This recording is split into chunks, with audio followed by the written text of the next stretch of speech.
শুভ সকাল, কেমন আছেন সবাই? আজকে সকালবেলা হচ্ছে আমার হাজবেন্ড রান্না করছে। সে এই আইটেমটা নতুন রান্না করছে, এত টেস্ট হয়েছিল। এটা হচ্ছে সে দেশি লাউ ব্লেন্ডারে ব্লেন্ড করছে, করার পরে ডিম ভাজি করছে। ভাজি করার পরে নর্মালি আমি জানি না সে কী দিছে, আমি অন্য কাজে ব্যস্ত ছিলাম। তো সে হচ্ছে হয়তো বা আমরা নর্মালি যেভাবে তরকারি রান্না করি এইভাবেই রান্না করছে। আর হচ্ছে যে গ্রেভিটাতে হয়তো বা তারপর ডিমের ভাজিগুলো অ্যাড করছে, আর সাথে সে ঘিনি ছিল, তারপর খিচুড়ি রান্না করছে। এগুলাই ছিল সকালবেলার খাওয়া দাওয়া।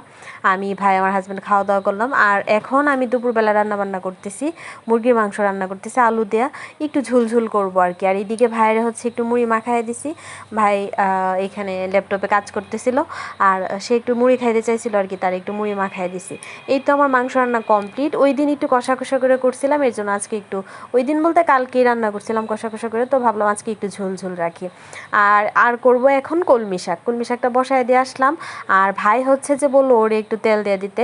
কিছুক্ষণ আগে আমার হাজবেন্ডেরও তেল দিয়ে দিছি, তখন তারা জিজ্ঞেস করছিলাম যে ভাই তোরেও দিয়ে দিই। পরে বলতেছে যে না দিদি, আমি দিব না, থাক। এখন আবার সেই বলতেছে যে দিদি আমার একটু তেল দিয়ে দে। তো তারে আবার এই যে এই তেলটা সে নিজেই বানাইছে আর কি। এখন আবার এটা ড্রপার দেয়া সে দেয়। তো পেঁয়াজ টেয়াজ দিয়ে আর কি দিয়ে যেন এই তেলটা বানাইছে। ওর অনেক চুল ছিল, চুল পড়তে পড়তে একদম শেষ। তো এই ভিডিওটা এই পর্যন্তই। সবাই ভালো থাকবেন। Tata, bye bye.